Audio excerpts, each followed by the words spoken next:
ফরিদপুরের সড়ক ও মহাসড়কে থামছে না মৃত্যুর মিছিল। ফরিদপুরের সড়কগুলো এখন মৃত্যুপুরীতে পরিণত হয়েছে। ফিটনেসবিহীন গাড়ির গতি ও ড্রাইভারের অদক্ষতাকেই প্রধান কারণ হিসেবে দেখা হলেও জনগণের মতামত রয়েছে ভিন্নতা। বিস্তারিত দেখুন ফরিদপুরের নিজস্ব প্রতিনিধি সাকিবুল ইসলামের পাঠানো প্রতিবেদনে।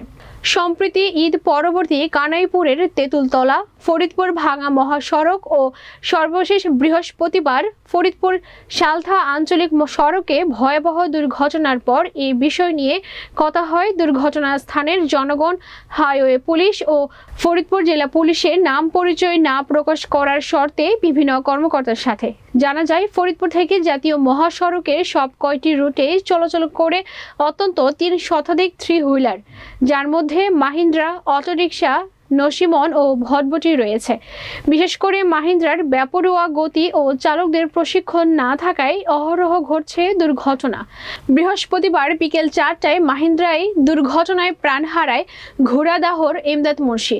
শুধুমাত্র ঈদ পরবর্তী ফরিদপুরে দুর্ঘটনায় মৃতের সংখ্যা অন্তত 27 জন এবং আহত শতাধিক যাত্রী।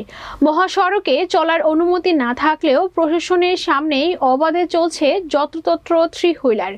নিয়মিত মাসোহারা ও স্ট্যান্ডের নামে চাঁদা দিয়ে সবাইকে ম্যানেজ করে চলে, এমনই বক্তব্য এসব থ্রি হুইলার চালকদের।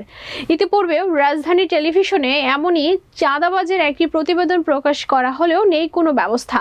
বুধবার সড়কে নিরাপত্তা নিশ্চিতের লক্ষ্যে জেলা প্রশাসক মোহাম্মদ কামরুল আহসান তালুকদারের সভাপতিত্বে একটি জরুরি সভা অনুষ্ঠিত হয়।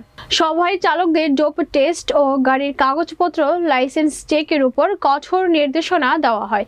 অপেক্ষা শুধু দেখার যে এই নির্দেশনা কতটুকু কার্যকর করা হয়। আইনের কার্যকরী ভূমিকায় সড়কে ফিরে আসুক শৃঙ্খলা, কমে যাক আহাজারি, এমন চাই প্রত্যাশা সাধারণ জনগণের।